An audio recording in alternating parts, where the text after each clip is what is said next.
नमस्कार बंधुगण आमे शुणुचु शांतनु कुमार आचार्य लिखित उपन्यास नरकिन्नर। ताको निजको भी भल लगे एमती सबू बड़ बड़ प्रश्नर उत्तर आउ काहाकू देवा पाई। जस्टारे गोटे बुद्धिया पिलार निशाण से किछि बारिबा दिनठू नजीर मिया जजर सांग बनी जाइथाए। से भावे ता जीवन रे जेते जेते शिक्षा से पाइछि सबुतक ई टोका उपरे अजाड़ी देई ताको गोटे मुल्ला करदेवाको। प्रथमे सहर बा एई पृथ्वीर उत्पत्ति संबंधरे नजीर जज को ज्ञान दे। नजीर कहे खोदा बोली गोटे तारीफ लोक एई सहर ओरफ जमाना को बनैछि। आगे एई सहर रे आतो लोकवाक नथिले, एमती कि गोटे घास गछ भी एठी नथिला। सबुआडे थिला खाली बाली, जाहाको मरुभूमि बा रेगास्तान कहा जाए। सूर्य किरण रे से बाली खाली कोईला निया भली दाउ दाउ जलुथाए। पानीर तो ना गंध नथिला, खाली एई निया उपरे गोटे झिलमिल झिलमिल होई जिनिस जहा नाचुथिला, सेईटा दूरको पानी भली देखा जाउथिला। एई जळंता मरुभूमि दिने खोदांकर आखिरे पड़िला। मक्का जीवा बेटरे दिने एठी खोदांकर ओट अटकी ठिया होईगला। रेगास्तान निया दाढ़े ठिया होई ओट जेतेबेले निया को चाही आहाबिगला, सेतेबेले खोदांकर आखि खोलीगला। खोदा ओट को पचारे रोकीगलु क्या? ओट उत्तर देला, खोदा सामना रे खौफनाक रेगिस्तान, एठारे गोटे ठोपा पानीर गंध हो नाही कि ए खंडमंडल रे गोटे कंचा पत्रर बासना मध्य बारी हो नाही। सूर्य किरण रे एहार बाली जळुछि। सते कि कौनसी कारणरू ए रेगास्तान अभी अभी छिटकी आछि सूर्य देहरु। हे आल्ला, तल ताती आउ उपरर तातीरे मोर देह जଳି जाउछि। शोषरे मोर तंटी सुखी जाउछि। भोकरे मोर पेट पोड़ी जाउछि। मोर पाद आउ चलु नाही। हे खोदा, मते आहार दियो, मते पानी दियो, नचेत मोर जीवन अभी अभी उड़ी जीव। ओठर प्रार्थना शुणी सारी ओ तार कष्ट बुझीपारी खोदा ओट पिठिरु तलको ओह्लेइले। पछकू फेरिबे कि आगकू जीवे एमती चिंता से करछंती। एहीपरि समय उपरकू तांकर नजर गला। से देखिले बहुत उपरे आकाशरे साई साई हेई पश्चिमरु पूर्वकू छुटी चलछि बादल। धड़ा धड़ा बादल, बिल्कुल गरम बांफ भली। मरुभूमिर तातीरे बादल भी वर्षा करुछि कोठी, जहा बा वर्षुची सेगुड़ाक उपरे उपरे पुणी बांफ होई उड़ी चली जाउछि। खोदा देखिले पछकू फेरिबार जरूरत नाही। से मेघ को आदेश देले, रे मेघ तू ठहर ठहर जा, शांत ठंडा हवा संगे मिशी तू वर्षा कर। एपरी शीघ्र और एते जोरे वर्षा कर जेमती ए मरुभूमिर ताती तोर पानी को जेतिकी जेतिकी बांफ करि दउथबो तू सेतिकी पानी पुणी निगाड़ी दे तो देहरु। ताहले ए मरुभूमि ठंडा हो जिवो और मोर ओटर तकलीफ भी जीव। खोदांकर आदेश न मानिबार जो नथिला मेघर। प्रथमे मेघ गुड़ाक जमाट बांधी जाई बहुत समय धरी आकाश रे चक्कर काटी बुलिले। मेघ जमाट बांधी जिबारु सूर्य आउ देखागला नाही। अंधार घटी आसिला। एतिकी बेलको ठंडा पवन भी माड़ी आसिला। पवन मेघर बांफकू ठंडा करदेवा मात्रे टप टप ही गली पड़ला बड़ बड़ पानी टोपा। हेले मरुभूमिर तातीरे से पानी टोपाटा भी रहंता केतिकी, किंतु मेघ भी एणे न छोड़ बंधा। मेघर पानी आउ मरुभूमिर ताती मिसी आग उठिला गुड़ाए धुआं आउ धूली। से धुआं धूली रे चारिआड़ आहुरी किटकिट अंधार हो गला। एमती जे केते दिन केते राति धरी अंधार घटी रहिला के जानी। किंतु सेही समय भितर गोटे अचंबा घटीगला। मरुभूमि ठंडा होई ता उपरू सेही अंधार चली जाई पुणी थरे नुआ करी सकाळ ହେଲା। आउ सुनेली सूर्य किरण जेतेबेले खेली हे गला सेतेबेलेकू से मरुभूमि आउ मरुभूमि ही नथिला। नाना जातिर गछ लता फूल फड़े जगाटा भर्ती हो जाइथिला। सेई हुद हुद हे जळुथुवा मरुभूमिटा पुणी घंच जंगल पाल्टी गला। राति पूर्वरु जोठी टोपाए पानी तो दूरर कथा ଯେଉଁ ଜାଗାଟା ସୂର୍ଯ୍ୟ ଦେହରୁ ଛିଟକି ଆସିଥିଲା ବୋଲି ମନେ ହେଉଥିଲା ସେ ଜାଗା ଉପରେ ପୁରୁଷେ ପୁରୁଷେ ଉଞ୍ଚ ବରଫ ଜମା ହୋଇଯାଇଥିଲା। ଧୀରେ ଧୀରେ ବରଫ ତରଳିଗଲା, ପାଣି ନିଗିଡ଼ିଗଲା, ନଈ ତିଆରି ହୋଇଗଲା, ସମୁଦ୍ର ହୋଇଗଲା। ସମୁଦ୍ରରେ ଜୁଆର ଉଠିଲା, ସମୁଦ୍ରର ପାଣି ପୁଣି ଖରା ଧାସରେ ବାମ୍ଫ ହୋଇଗଲା, ବାମ୍ଫ ପୁଣି ବାଦଲ ହୋଇ ଆକାଶରେ ଉଡ଼ିଲା। ଖୋଦାଙ୍କ ହୁକୁମ ଜାରି ରହିଲା, ବର୍ଷା ହେଲା। ଖୋଦାଙ୍କ ଓଟ ମନ ଇଚ୍ଛା ପାଣି ପିଇ ନେଇ ଓ ଜଙ୍ଗଲରୁ ପେଟେ ପେଟେ ପତ୍ର ଖାଇ ତାର ଯିବା ବାଟରେ ଚାଲିଲା। ତେବେ ସେ ଯାକେ ମଣିଷ ବୋଲି ଗୋଟିଏ ଜାନୁଆରର ପାଦ ଏଇ ଜଙ୍ଗଲରେ ପଡ଼ିନଥିଲା। ମଣିଷକୁ ଖୋଦା କେବେ ତିଆରି କଲେ ଓ କାହିଁକି ତିଆରି କଲେ ସେ କଥା ନଜିର ମିଆଁର ଅକଲ ଭିତରେ ନଥିଲା। ତେବେ ସେ ଜର୍ଜ ମୁଣ୍ଡରେ ତା ବିଷୟରେ ଆହୁରି ଅନେକ କଥା ଢକେଇ ଦେଇଥିଲା। କବିରାଜ ପିଣ୍ଡାରେ ଗଡ଼ପଡ଼ ହଉ ହଉ ଥଣ୍ଡା ପବନ ଲାଗି ଜର୍ଜକୁ କେତେବେଳେ ନିଦ ଧରିଯାଇଛି। ହଠାତ୍ ଚାଉଁକିନା ଟୋକାଟାର ନିଦ ଭାଙ୍ଗିଗଲା। ଚମକି ପଡ଼ି ସେ କାନେଇଲା। କ'ଣ ଗୋଟିଏ ଫଟ୍ ଫଟ୍ ଶବ୍ଦ ତା ପାଖରେ ଶୁଣି ସେ ଉଠି ବସି ପଡ଼ିଲା। ଉଠି ପଡ଼ି ଦେଖେ ତ ଗୋଟିଏ ଖଣ୍ଡିଆ କୁତି କେତେବେଳୁ କୁଣ୍ଡଳି ପକାଇ ତା ପାଖେ ଶୋଇଛି। ମଝିରେ ମଝିରେ ତାର କ'ଣ ହେଉଛି କେଜାଣି ଖୁବ୍ ଜୋରରେ ମୁଣ୍ଡଟାକୁ ହଲଉଛି। ଏତେ ଜୋରରେ ମୁଣ୍ଡଟା ତାର ହଲୁଥାଏ ଯେ କାନ ଦିଟା ଛାଟି ହେଇ ତା ମୁଣ୍ଡରେ ବାର ବାର ବାଡ଼େଇ ହେଇ ଏମିତି ଫଟ୍ ଫଟ୍ ହେଉଛି। ହେଇ ହେଇ ସାଲି ତେରି ବୁନିଆଦି, ଯା ଯାଉଥି କି ନା ଦେ, ଯା ପଳା। ନଜିର ମିଆଁର ଏଇ ଗାଳିଟା ଜଜକୁ ଭାରି ତେଜିଆ ଗାଳି ଭଳି ମାଲୁମ ପଡ଼େ। ଏ ଗାଳି ଭିତରେ ନଜିରର ସବୁତକ ଜୋର ଆଉ ଦିମାଗ ସତେକି ପ୍ରକାଶ ପାଇଯାଏ। ମଣିଷର ପୁରୁଷ ପଣିଆଟା ଅନ୍ୟକୁ ଜଣେଇ ଦେବା ପାଇଁ ସତେ ଯେମିତି ଏଇ ମାତ୍ର ଗୋଟିଏ ଗାଳି ସଂସାରରେ ରହିଛି, ଯାହାକୁ ନଜିର ମିଆଁ ଛଡ଼ା ଆଉ କାହାକୁ ମାଲୁମ ନାହିଁ। ତା ଛଡ଼ା ତା ସାଙ୍ଗକୁ ନଜିର ମିଆଁର ସେଇ ଦିଲଦାରିଆ ଅମିରି ସ୍ୱରଖଣ୍ଡ କବି ଜର୍ଜର ଅନୁକରଣୀୟ ହୋଇପଡ଼େ। ସୁବିଧା ପାଇଲେ ଜର୍ଜ ନଜିର ମିଆଁର ନିଜସ୍ୱ ସେ ଗାଳି ଆଉ କଣ୍ଠସ୍ୱରକୁ କାମରେ ଲଗାଇ ଦେବା ପାଇଁ ବରାବର ଓର ଉଣ୍ଡୁଥାଏ। ହଠାତ୍ କୁତିଟା ଉପରେ ରାଗିବାର ଆବଶ୍ୟକତା ଅନୁଭବ କରି ଜର୍ଜ ପାଟି କରି ଉଠିଲା, ହେଇ ହେଇ ସାଲି ତେରି ବୁନିଆଦି। ନିଦରୁ ଉଠି ସେ କିଛି ସଫା କରି ଦେଖିପାରୁନଥାଏ କି ଭାବି ପାରୁନଥାଏ ମଧ୍ୟ। ଗାଳି ନହସରେ କେତେବେଳେ ଯେ ତାର ସ୍ୱର କେତେ ଉଞ୍ଚକୁ ବଢ଼ିଯାଇଥିଲା ସେ ବିଷୟରେ ଆଦୌ ଖିଆଲ ନଥାଏ ଜର୍ଜର। କ୍ରମେ ସେ କୁତି ପ୍ରତି ତାର ରାଗ ଚାଲି ଯାଇଥିଲେ ବି ଖାଲି ଗାଳି ଦେବା ପାଇଁ ସେ କେଉଁ ଅଦୃଶ୍ୟ ଲୋକକୁ ଗାଳି ଦେବାକୁ ଆରମ୍ଭ କରିଦେଇଥାଏ। ହଠାତ୍ ଏମିତି ଅଧିକାର ରଖି ଖୋଲାଖୋଲି ଭାବେ କାହାକୁ ଗୋଟେ ଗାଳି ଦେବା ପାଇଁ ତାକୁ ଭାରି ଭଲ ଲାଗୁଥାଏ। ସେ ନିଦ ବାଉଳାରେ ଶୂନ୍ୟକୁ ଗାଳି ଦେଉଥାଏ, କିନ୍ତୁ ଗାଳି ଦେଉ ଦେଉ ନିଜ ସ୍ୱରକୁ ବି ସେ କାନ ଦେଇଥାଏ। ସେ ଶୁଣୁଥାଏ କେତେ ଗମ୍ଭୀର ଆଉ କେତେ ଖାନଦାନୀ ଶୁଣାଯାଉଥାଏ ତାର ନିଜ ସ୍ୱରଟା ତା ନିଜକୁ। କେବଳ ସେତିକି ନୁହେଁ, ତାର ଆତ୍ମ ଉପଲବ୍ଧି ଆହୁରି ଉଚ୍ଚକୁ ଉଠି ଯାଉଥାଏ। ନିଜର ଗର୍ଜନରେ ନିଜେ ଆଶ୍ଚର୍ଯ୍ୟ ହୋଇ ସେ ଭାବୁଥାଏ, ବାପରେ ବାପ, କେଉଁ ଦିନଠୁ ସେ ଟପିଗଲାଣି ବୁଢ଼ା ନଜିର ମିଆଁର ଗର୍ଜନକୁ। ରାମ ସିଂଟା ମାଇଚିଆଟା, ଦେଖିବାକୁ ଯେମିତି ମୋଟା, ତା ତଣ୍ଟିଟା ସେମିତି ନରମା। କ'ଣ ଶୁଭେ ତା ସ୍ୱରଟା। ଗର୍ଜନ କରିବ ଯଦି ଏମିତି ଗର୍ଜ। ହଠାତ୍ ଜର୍ଜର ସ୍ୱର ଫାଟି ପଡ଼ିଲା, ହେଇ ସାଲି ତେରି ବୁନିଆଦି, ତେରି ମା, ତେରି ବେହେନ, ତେରି। ସେ ଯେ କେତେବେଳେ ଯାକେ ସେମିତି ବକି ଚାଲିଥିଲା ତାର ଆଉ କିଛି ଖିଆଲ ନାହିଁ। କିନ୍ତୁ ତାର ସବୁ ବୁଦ୍ଧି ଶୁଦ୍ଧି ଯାହା କୁଆଡ଼େ ଯାଇଥିଲା ସେଗୁଡ଼ାକ ପୁଣି ଫେରିଆସିଲା ହଠାତ୍। ଥଣ୍ଡା ପବନ ବାଜି ବୁଢ଼ୀକୁ ଛାଇ ନିଦ ଧରି ଆସିଥିଲା। ଜର୍ଜର ପାଟିରେ ତାର ନିଦ ଭାଙ୍ଗିଗଲା। ରାସ୍ତା ସେକଡ଼ୁ ବୁଢ଼ୀ ଡାକ ମାରିଲା, କ'ଣ କିରେ ହେ, ଆରେ କିଏ ସେ? ବୁଢ଼ୀ କୁହାଟ ମାରିଲା ଦୋକାନ ଭିତରୁ, କାହାର ଏମିତି ହଂସା ଉଡ଼ି ଯାଉଛି। ବେଳ ନ ବୁଡ଼ୁଣୁ କୋଉ ସେ ଅଲକ୍ଷଣୀ ପୁତ ଖାଇର ଦେହ ଏମିତି ଗରମ ହେଇଯାଉଛି। ଛୁଆଟାକୁ ମୋର ରଖେଇ ଥୋଇ ଦେଲେ ନାହିଁ ଏ ସବା ଖାଇଏ। ହଇରେ କ'ଣ?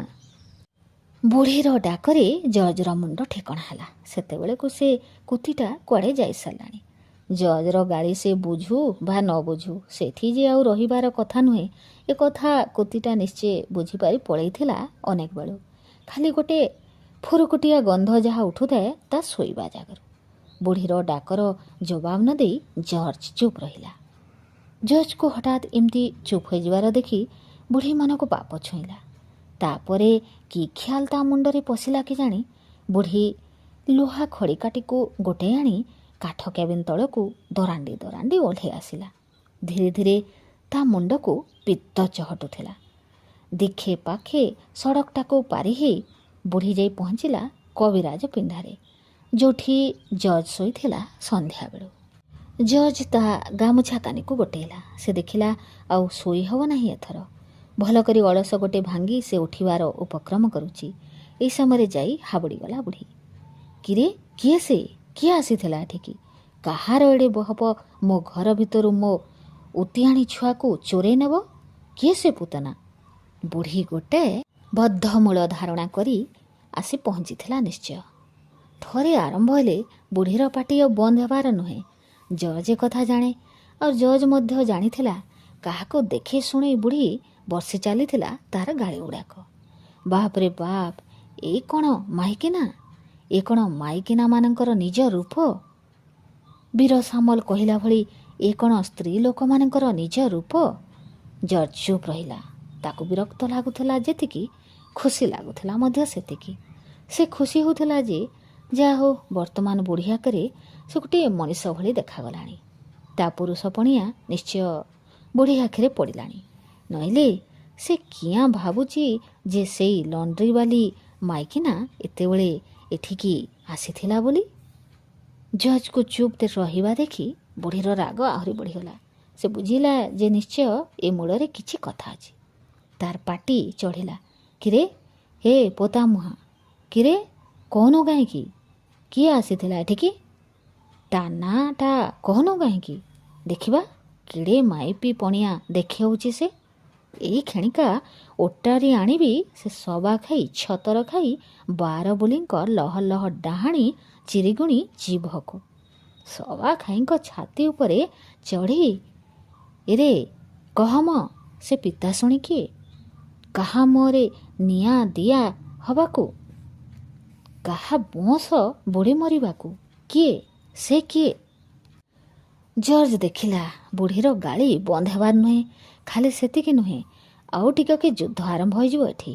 ବୁଢ଼ୀର ଯେଉଁ ମୁହଁ ଆଉ ଯୁଆଡ଼କୁ କଥା ଯାଉଛି, ଏଥିରେ ସେ ଲଣ୍ଡ୍ରିବାଲା ମାଇକିନା ଆଉ କି ଚୁପ୍ ହେଇ ରହିବ? ଆଉ ଟିକକେ ସେ ବାହାରି ଆସିବ ଘାତ ଭିତରୁ। ଦୁଇ ନାଗୁଣୀଙ୍କ ଯୁଦ୍ଧ ଲାଗିଯିବ ଆଉ ଟିକକେ। ଆଖି ପିଛଡ଼ାକ ଭିତରେ ଦିହେଁ ଗାଳିବେ ଦିହିଁଙ୍କର ବିଷ। ଶେଷକୁ ସେ ଲଣ୍ଡ୍ରିବାଲି କାହାକୁ କାମୁଡ଼ିବ। ଆଉ ସେ ଲଣ୍ଡ୍ରିବାଲି ଯଦି ଗର୍ଭିଣୀ ହୋଇଥିବ ତାହେଲେ ତ ସର୍ବନାଶ। ନଜିର ମିଆଁ ନାହିଁ, ଔଷଧ ଦେବ କିଏ? ବିରକ୍ତ ହୋଇ ଜଜ୍ କହିଲା, ଆଲୋ ହେ, କାହିଁକି ଗୋଟେ ସେତିକି ଗର୍ଜନ କରୁଛୁ? କାହାକୁ ତୁ ସଉଁପୁଛୁ ସେତିକି ବେଳୁ? କହିଲି ପରା, ଗୋଟେ ବୁଲା କୁତି ଆସି ଶୋଇଥିଲା ଯେ ମୁଁ ତାକୁ ହୁରୁଡ଼ଉଥିଲି ସେତିକି ବେଳୁ। ସେ ମୋଟେ ଉଠିଲା ନାହିଁ ଏଠୁ। ଆଖର ତାକୁ ଦେଲି 2 ପାହାର। ସେଇଠୁ କେଁ କେଁ ହେଇକରି ଗଲା ସେ ଏଠୁ। ଏତିକି ବୁଝିପାରୁନୁ? ପାଟିଟା କରୁଛୁ। ସତେକି ଏଠି ଖାଲି ଲୋକ ଭର୍ତ୍ତି ହେଇଛନ୍ତି। ମୁଁ କେଉଁଠି ଶୋଇଲି, କେଉଁଠି ବସିଲି, ଲୋକ ଖାଲି ଟିପି ନେଉଛନ୍ତି। ତାଙ୍କୁ ଆଉ ଲୋକ ମିଳୁନାହାନ୍ତି, ସେ ଦୌଡ଼ୁଛନ୍ତି ମୋ ପାଖକୁ। ନାଇଁ ମ, ଝିଙ୍କାରି ଉଠିଲା ବୁଢ଼ୀ। ଛତର ଖିଆ ଓଲେଇ ହେଉଛି। ହଇରେ, ମୁଁ ବଞ୍ଚିଥାଉ ଥାଉ ମୋ ଘରେ ପଶି ଅନାଚାର। ଆରେ ହେ, ମୁଁ କ'ଣ ମଲିଣି? କାହିଁକି ନହେଲା ନାହିଁ? ଏବେ ଗେଲ ବସର ପଣିଆ, ପୁଅ ପଣିଆ ଚୁଲିକି ଯାଉ। କହ, ସତ କହ, କହ କିଏ ଆସିଥିଲା ଏଠିକି ଅଇଲେ? ଆଲୋ କେହି ନାହିଁ। କିଏ କାହିଁକି ଆସିବ? ଜଜ୍ର ପାଟି ବନ୍ଦ ହେଇଗଲା। କଥାଟାକୁ ଆଉ ବେଶୀ ନ ବୁଝେଇ ସେ ଦେଖିଲା ଚୁପ୍ ହେଇଯିବା ଭଲ। ସେଣିକି ଯିଏ ଯାହା ସେଥିରୁ ବୁଝିବ ବୁଝୁ। କିନ୍ତୁ ବୁଢ଼ୀ ଗାଲରେ ଚେଁକିନା ଲାଗିଗଲା ଜଜ୍ର ସେଇ ପଦପଦକିଆ ବାଁରା ଚାଁରା ଉତ୍ତର। ହଠାତ୍ ବୁଢ଼ୀର ସବୁ ଅଭିମାନ ଭାଙ୍ଗି ପଡ଼ିଲା। ଜଜ୍ ଠାରୁ ତେବେ ସୁଦ୍ଧା କୌଣସି ସଠିକ୍ ଜବାବ ନ ପାଇ ବୁଢ଼ୀର ମନଟା ହଠାତ୍ କାହିଁକି ଦବିଗଲା। ତଥାପି ଟୋକାଙ୍କଠୁ ଠିକ୍ ଉତ୍ତର ପାଇବାକୁ ଆଶା ରଖି ସେ କହିଲା, ଏ କ'ଣ କହିଲୁ? କେହି ଆସିନାହିଁ? ଏ ସନ୍ଧ୍ୟାବେଳ ନାଗିଛି, ତୁ ସତ କହୁଛୁ? କହ, ସତ କହ, କିଏ ଆଇଥିଲା? କେହି ଜରୁର ଆଇଥିଲା। ହଇରେ ହେ, ତୁ ମୋତେ କ'ଣ କରି ପାଇଛୁ କିରେ? ଆରେ ତୁ କ'ଣ ଭାବିଛୁ ମୋ ନାକ ନାହିଁ? ତୁ କ'ଣ ଭାବିଛୁ ଏ ବୁଢ଼ୀଟା କିଛି ବୁଝିପାରେ ନାହିଁ? ତୋ ମନ କଥା ମୋତେ ଜଣା ନାହିଁ? କାହା ଦେହ ଗନ୍ଧ କେମିତି ତୁ କ'ଣ ଭାବିଛୁ ମୁଁ ଧରିପାରିବି ନାହିଁ? ଏ ନିଶ୍ଚୟ ସେଇ ସବା ଖାଇ, ସେଇ ପୁତୁ ଖାଇ ଧବଣୀର କାଣ୍ଡ। ସବା ଖାଇ ବରଷକୁ ଗୋଟେ ଲେଖାଏଁ ଜନ୍ମ କରୁଛି। ମାସ 2ଟା ଯାଇନାହିଁ କଅଁଳା ଛୁଆ ସେତିକି ବେଳୁ ଡକା ପକେଇଛି ବୋଲି ମୁଁ କାନେଇଛି। ଆଉ ଏଣେ ଏ ଡାଣୀ ଗୋହ ଚରିବାକୁ ଆଇଛି ଭାରି। ସେ ଯେ ଆସି ଏଠେଇ ହାଜର, ତା ଏବେ କେମିତି ଜାଣିବି ମୁଁ? ମୋ ମନକେ ମୋ ପୁଅ ଭଲ, ତାକୁ କେହି ପାରିବେ ନାହିଁ। ଆରେ ନିନ୍ଦିବ କାହାକୁ? ଆପଣା ସୁନା ତ ଭେଣ୍ଡି। ହେ ଛତରଖିଆ। ବୁଢ଼ୀ ପୁଣି ଚେଇଁ ଉଠିଲା। ହେ ଛତରଖିଆ। ବୁଢ଼ୀ ଡାକିଲା, ହେ ଯାଇଥା ଏଇ ଲୁହା ଖଡ଼ିକାକୁ। କହ, ସତ କହ, ନାହିଁ ତ ଗୋ ଛବାଡ଼ିଆ କରି ନୌକା ଫଟେଇଦେବି ସେ ଦିହରୁ, ନହୁ ନୁହାଣ କରିଦେବି। ଆଉ ଥିବ ସେ ମାଉଁସ ଚମ ଯେ ଜଗିନି ଖାଇଏ ସବା ଖାଇଏଙ୍କ ଆଖି ଫୁଟି ପଡ଼ିବ, ପାଟିରୁ ନାଳ ସଡ଼ସଡ଼େଇବ। ମୋ କଅଁଳା ଛୁଆଟାକୁ ରଖେଇ ଥୋଇଦେବେ ନାହିଁ। ଅନ୍ଧାର ଏକବାରେ ଘଟି କରିଥାଏ। ଜର୍ଜ ସେମିତି ବସିଥାଏ। ଜର୍ଜ ଚାହିଁଲା ବୁଢ଼ୀ ମୁହଁକୁ। ମୁହଁର ସବୁ କମକୋଟ ଅଦୃଶ୍ୟ। ଜର୍ଜ ଚାହିଁଲା ବୁଢ଼ୀର ପାଦକୁ। ପାଦ ମଧ୍ୟ ଅଦୃଶ୍ୟ। ଧୀରେ ଖସି ପଡ଼ିଲା ତାର ଆଖି ଦୁଇଟା ଉପରକୁ। ବୁଢ଼ୀ ଆଦୌ ଅନୁଭବ କରିପାରି ନାହିଁ ଜର୍ଜର ସେଇ ଚିକ୍କଣ ଖସଡ଼ା ଆଖି ଦୁଇଟା କେତେଥର ଉପର ତଳ ଖସି ଖସି ଯାଇଛି ତାର ଦେହ ଉପରେ। ତାର ଆଖି ଆଦୌ ଜର୍ଜ ଉପରେ ନଥିଲା। ସେ ତାର ନାକ ନେଇ ବ୍ୟସ୍ତ ଥିଲା। ଏପର୍ଯ୍ୟନ୍ତ ସେ କିଛି ଗୋଟେ ସମାଧାନରେ ପହଞ୍ଚି ପାରୁନଥିଲା। ଏ କି ଗନ୍ଧ? ସତେ କ'ଣ କୁକୁରଟାଏ, ମଣିଷ ନୁହେଁ? ତୁଚ୍ଛେଇକି ସେ ଏମିତି ପାଟି କରିଛି? ଏମିତି ଭାବୁ ଭାବୁ ବୁଢ଼ୀର ସ୍ୱର ଦବିଗଲା। ତଥାପି ତାର ସ୍ୱର ପୁରାପୁରି ତୁଟୁ ନଥାଏ। ସେ ବୁଝିପାରିଲା ସେ ହାରିଯାଉଛି। ତାର ଆଖି, ନାକ, କାନ ଆଉ ଠିକ୍ କାମ କରିପାରୁନାହାନ୍ତି। ସବୁ ଧୀରେ ଧୀରେ ଭୁଲ ହୋଇଯାଉଛି ତାର। ବୁଢ଼ୀର ରାଗ ଥମିଯିବା ସାଙ୍ଗେ ସାଙ୍ଗେ ଜର୍ଜର ନିଆଁ ବି ଥମିଗଲା।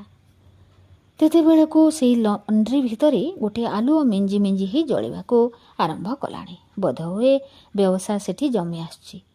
ଜର୍ଜର ମନେ ପଡ଼ିଲା ନଜିର ମିଆଁ କଥା। ନଜିର ଏପର୍ଯ୍ୟନ୍ତ ଆସିନାହିଁ। ରାତି କେତେ ହେଲାଣି କେଜାଣି? ସେ ଯେକୌଣସି ମୁହୂର୍ତ୍ତରେ ଆସିଯାଇପାରେ। ତାପରେ ବୀର ସାମଲ ବି ଶୋଇଛି ଆର ପାଖ ପିଣ୍ଡାରେ। ଜର୍ଜର ଆଖି ମିଟିମିଟି ହୋଇଗଲା। ସେ ଖୁବ୍ ଜୋରରେ ଭିଡ଼ି ମୋଡ଼ି ହେଲା। ତାପରେ ଟିକେ ସମୟ ବସିଲା ସେ ଚୁପ୍ ହେଇ। ସେ ଉଠି ଠିଆ ହେଲା। ଚୁପ୍ ହେଇ ପୁଣି ଟିକେ ଅପେକ୍ଷା କଲା। ଧୀରେ ଧୀରେ ସେ ଓହ୍ଲେଇଲା ପିଣ୍ଡା ତଳକୁ। ତାପରେ ଆଉ କିଛି ପାଇଁ ଅପେକ୍ଷା ନ କରି ସେ ଡଗ ଡଗ ହୋଇ ଚାଲିଯାଇ ରାସ୍ତା ଟପି ପଶିଲା କ୍ୟାବିନ୍ ଭିତରେ। ଟୋକାଟାର ଯିବା ବାଟକୁ ଚାହିଁ ଠିଆ ହେଲା ବୁଢ଼ୀ। ସେ ଦେଖିଲା ଜର୍ଜ ଉଠିଲା। ଉହୁଙ୍କାଟିଏ ମାରି ସେ ଉଠିଲା କ୍ୟାବିନ୍ ଉପରକୁ। ତାପରେ ସେ ଉଭେଇଗଲା କ୍ୟାବିନ୍ ଭିତରର ଅନ୍ଧାରରେ। ଧୀରେ ବୁଢ଼ୀ ନଇଁ ପଡ଼ିଲା। ଚଟାଣରେ ହାତ ମାରି ମାରି ଠାବ କଲା ସେ ଜାଗାଟା ଯେଉଁଠି ଜର୍ଜ ବସିଥିଲା। ଏପର୍ଯ୍ୟନ୍ତ ତା ଦେହର ଉଷୁମ ଛାଡ଼ି ନଥାଏ ଟାଇଲି ଉପରୁ। ପୁଣି ଥରେ ଉଙ୍କି ମାରିଲା ସନ୍ଦେହ ବୁଢ଼ୀର ପେଟ ଭିତରେ। ନା, ଗନ୍ଧ ଆସୁଛି। ମଣିଷ ଦେହର ଗନ୍ଧ ଆସିଛି। ନିଶ୍ଚୟ ଏଠିକି ଆସିଥିଲା ସେଇ ସବା ଖାଇ କଅଁଳ ମାଉସର ସୁରାକ ପାଇକରି। ହଠାତ୍ ହାତ ଦିଟାକୁ ଭରା ଦେଇ ବୁଢ଼ୀ ନଇଁ ପଡ଼ିଲା ତଳକୁ। ଉଷୁମ ଚଟାଣରେ ବାଜିଲା ତାର ନୌଥବସା ନାକର ଅଗ। 100 ହାତ ଦୂରରୁ କଥା ପଦିଏ ଶୁଙ୍ଘି ଦେଇ ଯେଉଁ ନାକ ମଣିଷର ଦେହ ଗନ୍ଧକୁ ଆଉ ମନର ଗନ୍ଧକୁ ବି ଆଖି ପିଛୁଡ଼ାକ ଭିତରେ ଠଉର କରି ନେଇପାରେ, ସେ ନାକ ଆଜି ତାର ତଳେ ଲାଗିଲା। ତଥାପି ମନରୁ ସନ୍ଦେହର ମୂଳପଛ ହୋଇପାରିଲା ନାହିଁ ବୁଢ଼ୀର। ବୁଢ଼ୀ ମାଟି ଦରାଣ୍ଡି ପକାଇଲା। ମାଟିର ବାସ୍ନା ବାରିଲା। ତଥାପି କିଛି ଧରିପାରିଲା ନାହିଁ ସେ। ସବୁ ଖାଲି ଦୋ ଦୋ ପାଞ୍ଚ ଭିତରେ ଉହ୍ୟ ରହିଗଲା। ଥକା ମରା ହୋଇ ଥୋଡ଼ା ସମୟ ବସି ପଡ଼ିଲା ବୁଢ଼ୀଟା। ତା ମୁଣ୍ଡ ଝାଙ୍କି ଦେଉଥିଲା। କାନିଟାକୁ ପାରୁଥିଲା ସେ। ପୁଣି କ'ଣ ଭାବି କାନି ଉଠେଇ ନେଇ ସେ ବସିଲା। କ୍ୟାବିନ୍ ଆଲୁଅରେ ସେ ଦେଖୁଥିଲା ଟୋକାଟା ଏକଡ଼ ସେକଡ଼ ହେଉଥାଏ ଦୋକାନ ଭିତରେ। ତା ଡେଙ୍ଗା ଡେଙ୍ଗା ଗୋଡ଼ର ଛାଇ ଦୁଇଟା ତାଳ ଗଛ ଭଳି ଲମ୍ବି ପଡ଼ିଥିଲା ବାହାରେ ରାସ୍ତା ଉପରେ।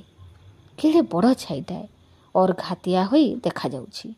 ବୁଢ଼ୀ ନିଘା କଲା। ମନରେ ତାର ସମୟର ଛାଇ ପଡ଼ିଥିଲା। ଏଇ ବୋଲି ବକଟେ ପିଲା। ବର୍ଷ ଗୋଟାଏ ତଳର କଥା। ହେଇ ସେଦିନ ସେ ଆସି ପହଞ୍ଚିଥିଲା ଏଇ ଦୋକାନ ଓଳି ତଳେ।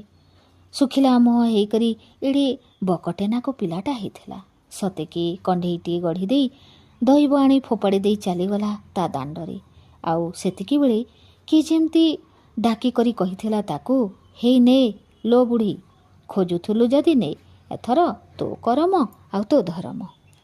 ବୁଢ଼ୀର ପେଟ ପୁରି ଉଠିଲା। ସେଇ ଶୁଖିଲା ମୁହଁଟିକୁ ଅନେଇ ଦେଇ ତା